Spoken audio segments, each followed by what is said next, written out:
finally got my Air Conception Nitro 200 and I couldn't be more excited to fly it if only the weather were cooperating. I finished training with Aviator PPG back in February, finally got this motor. Broke it in last week, but I've been para-waiting with the weather hardcore. I want to talk about a few things. First off, differences from Aviator PPG, the video they made for the unboxing, versus the things that I came across. The first thing that I noticed, this is an electric start unit, and when I opened it and I was looking at the frame, they stated that the cage clips were going to be attached to the frame, but they were actually attached to the hoop. So that's just something to look out for, no biggie. The other thing was the battery holder with the burn bag was not attached to the frame. Just trying to look at some pictures, I kind of guessed where that would be mounted in here.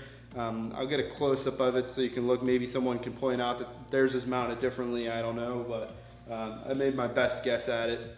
I'm sure it's perfectly fine where it's at.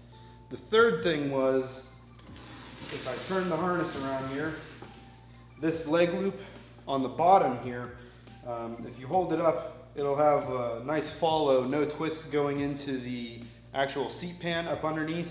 There was a twist in it. I thought they sewed it wrong at first, but I lifted up in the seat pan, noticed that the twist was under the seat, so I just pulled that out and followed it out, no big deal.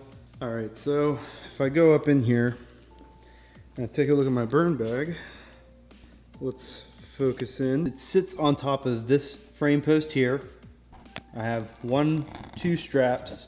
One's going around down here, and the other one I actually even have looping up over this bar here around, and it comes out up top, obviously plugs into there. I have my tachometer with double-sided tape right on there. I've had no issues with that stuff in the past, so feel fairly comfortable. Zip ties twisted down. Coming up to here, you have the master switch here. It's in the off position, battery is unplugged too. And you have those cables going down. I kind of looped this cable down back and forth a few times up against that, and then it comes up over to here onto the plug cable, of course. Now I don't know if that's going to cause any issues. When I did run in the motor, I noticed, especially at low RPM, it seems to bounce around a lot. Not really getting a good reading until about 3,000 RPM, then that's where it makes more sense. So I can't really tell my idle speed too well, and I don't know if it's because of this configuration. If anyone has more insight on that, I would be happy to be enlightened and change that up. But for now, that's what my setup is. Another thing that I noticed was that this black wire right here was actually in contact up here with the crankcase. It was just kind of bent up there. So just as a precaution, I very loosely threw a zip tie on there to attach it to this red wire. Other than that, everything has been looking great on it so far. Another thing that I want to discuss is, say you're looking to buy one of these right now, and when I purchased mine, they actually announced the new Tornado 280 engine probably just days afterwards. And at first it's just like, oh man, new motor, but then you really start to think of the pros and cons, at least on my standpoint, of that new motor. One, this is instant gratification. I could get this now instead of waiting till fall. The other things would be pros and cons. Okay, so pros would be obviously more power. You get a higher climb rate. A con would be more fuel consumption. Those are two pretty obvious things. Maybe noise, it might be a louder engine. But this is all a speculation. It's not the diss on the Tornado 280. Maybe someone's wanting to get one of these units now besides me, and they're trying to justify waiting versus purchasing now. And I really don't want to speculate anything wrong. I just want to give an educated guess onto maybe some different performance characteristics between the two motors. So one of the big things is they're saying that the Tornado 280 weighs as much as the Nitro 200.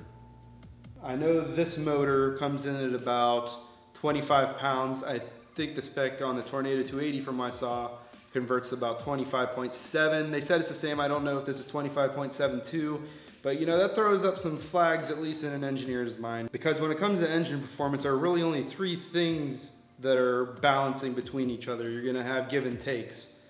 So if you create a motor that weighs the same but's putting out more power, one of the only ways you can get it to weigh the same is to change the material of something. Now looking at the motor right off the bat, it doesn't look like there's anything really different with it, so I don't know if there could be a material change on, say, a connecting rod or the crankshaft or something more internal to the motor. But say you're not changing material and you have a motor with more power that weighs the same.